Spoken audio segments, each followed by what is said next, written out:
Con el fallo de la Corte Constitucional y con lo que ha venido haciendo el Senado de la República, están destruyendo la paz.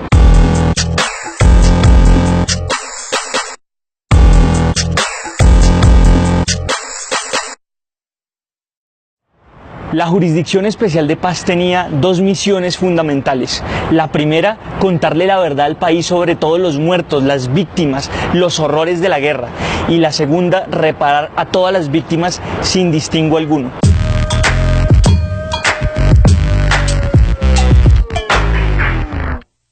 Lo primero es que la JEP era para todos los actores del conflicto, que a cambio de verdad tenían una justicia restaurativa y no punitiva, es decir, no iban a la cárcel, pero le regalaban al país con toda la sinceridad qué era lo que había pasado en el conflicto, cuáles eran las víctimas, cuáles eran las atrocidades que se habían cometido.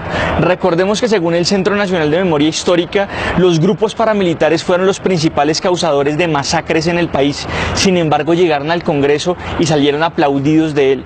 En ese entonces se decía, recordemos que era el gobierno de Álvaro Uribe, que tenía el 65% de legitimidad, personas que jugaron fútbol con la cabeza de nuestros campesinos. Y sin embargo, ellos también aceptaron contarle la verdad al país. Al igual que muchos de los miembros de las fuerzas militares que están hoy condenados en las cárceles, quienes también produjeron, crearon grupos paramilitares, también asumieron contarle la verdad al país. Entonces, ¿qué fue lo que pasó con el fallo de la Corte Constitucional? Lo que pasó es que la Corte excluye a los terceros vinculados al conflicto. Muchas veces estos terceros no tienen una responsabilidad secundaria, sino por el contrario, tienen una responsabilidad fundamental, porque muchos de estos empresarios o políticos fueron los que ordenaron masacres o los que ordenaron asesinatos de líderes políticos. La Jurisdicción Especial de Paz tenía una misión no solamente punitiva, no solamente sancionatoria, sino fundamentalmente una misión restaurativa de la memoria de un país que ha vivido en medio del olvido, en medio del silencio no solamente de las balas, sino de las mentiras oficiales y de las mentiras que nos han contado muchos de los políticos que están detrás de esos crímenes. ¿Qué hizo entonces la Corte con el fallo? ¿Y qué hicieron los senadores con lo que pasó en la aprobación de la Jurisdicción Especial de Paz en su ley estatutaria? Lo que hace el fallo de la Corte es exculpar a esos terceros del conflicto al decir que ellos solamente deberán presentarse si así lo deciden, es decir, de manera voluntaria.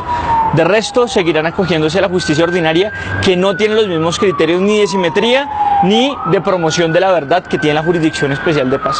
Es decir, le tienen más miedo a la verdad que a la cárcel y a la guerra.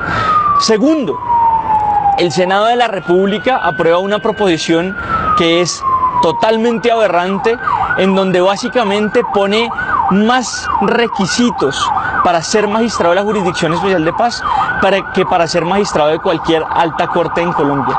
Pero además con una característica aberrante, y es que impide que lleguen a ser magistrados de la Jurisdicción Especial de Paz precisamente quienes deberían serlo, los defensores de derechos humanos.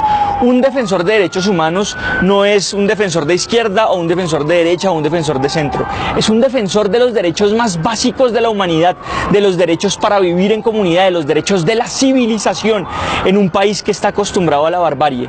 Y eso es lo que acaba de hacer el Senado de la República en una medida no solamente inconstitucional, sino ilegítima. ¿A cuenta de qué se prohíbe que lleguen los defensores de derechos humanos a ser magistrados de la JEP? La politiquería es la que está matando el acuerdo de paz.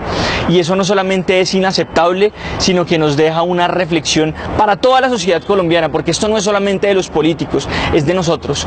Fuimos incapaces de forjar un cambio cultural para hacer de la palabra, del diálogo y de la vida los principales referentes éticos de una sociedad acostumbrada al miedo y a la muerte. ¿Qué pasó?